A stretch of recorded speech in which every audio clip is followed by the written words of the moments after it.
Ho there, lady. Lovely day out here.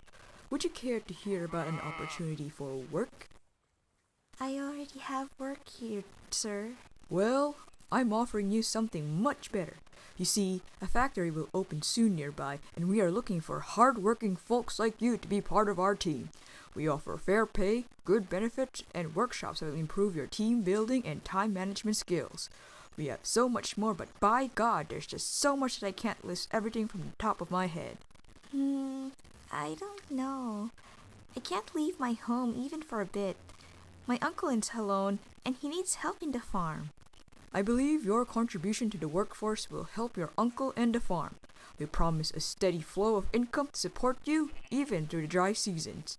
We are not a company, but in fact a community. Consider us like another family. Hey, what's the commotion going on here? Uncle, this gentleman wants me to come and work for him in his company. He said he offers a steady income. If I do, we don't have to worry about money every dry season if the crops fails us. We can pay off our loans this way. What? Excuse me, Mr. Joe, but my niece was not able to finish high school because of family priorities. She's not smart, you see.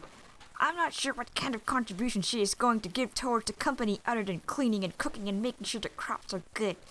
We farmers are overworked and underpaid, but our livelihood is here.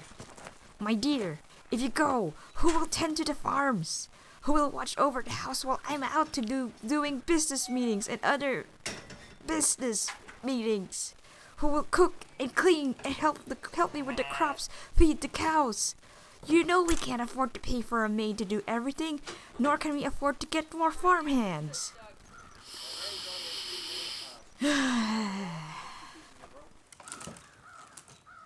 I will take the job.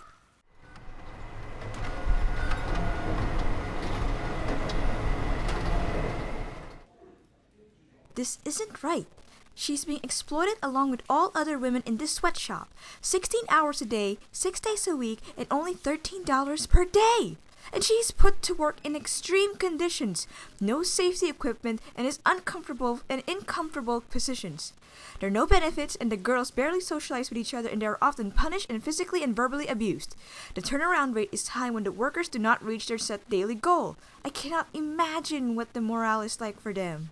But like what Marx and Engels have theorized, by giving them work in some form of autonomy, the women may be steered to achieve consciousness of their own capabilities. They've been given jobs and a little freedom, like the right to choose their own husband since they contribute to the workforce. Really though? These companies are using a neoliberal approach to pursue capitalist gains. Women, as cheaper labor, can be taken advantage of by appropriating feminist language. Are we truly going to believe these big-name companies care about their workers? How do we really know what their motives are? They're not allowed to unionize. They're not allowed to speak up about their conditions. Not to mention, when the women go back to their homes, they still come back to do housework. They are juggling not one, but two parts of their lives. But what else can we do? Sure, they're being exploited, but through this, they cannot just be mothers or daughters or wives, but they can be workers, and soon they may reach a point to form their own agencies. This is the first step towards that. You've seen the consensus.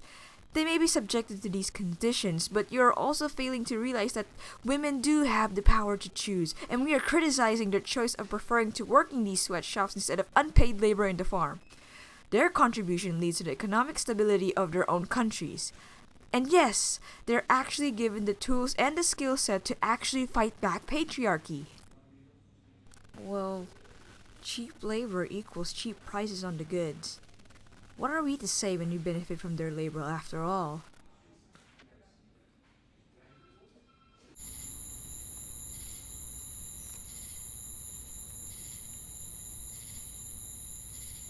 Sweetheart, you're home! Oh, the household can really feel your absence here every day. Anyways, when is your payday? There's a bit of a confusion in the management. My pay is going to be delayed. Again. Oh, I see. Well, listen, honey, I need you to go to the market tomorrow morning to buy a few things for me. And oh, can you feed the animals as well before you head to work? I must go to the next town over to visit a couple of friends. Some business talk. Someone is thinking of selling their land to us. We may need to get another loan from the bank to get that land. Anyway, I'm going to bed. Good night, dear. Good night, Uncle.